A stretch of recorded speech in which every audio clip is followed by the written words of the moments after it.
रामशरण मित्रांनो, आजच्या ब्लॉगमध्ये सर्वांचं स्वागत आहे. तर आज मी जाणार आहे सोलापूरहून तुळजापूरला.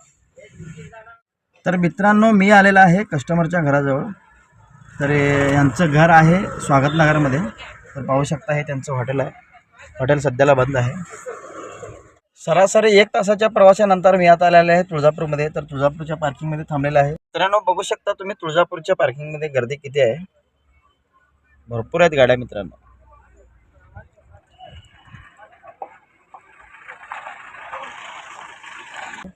कस्टमर इथनं आता दर्शनला गेलेले आहेत. त्यांना यायला 2 तास लागेल. तोपर्यंत आपल्याला काय करायचं म्हणलं तर भिक्षाचा टाईम झालेला आहे. तर भिक्षा करून घेणार आहे. भिक्षा झाल्यानंतर भेटू. स्वामी शरणमय्यप्पा. तर मित्रांनो, भिक्षा करून झालेला आहे आणि आता कस्टमर कॉल केलते. एक 10-15 मिनटात ते येत आहेत.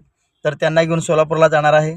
आजचा व्लॉग तुम्हाला कसा वाटला हे कमेंट करून जरूर सांगा आणि लाईक करायचं विसरू नका आणि व्हिडिओ शेअर करा. स्वामी शरणमय्यप्पा. असेच व्लॉग पाहत राहा आणि या स्वामीला सपोर्ट करत राहा. स्वामी शरणमय्यप्पा.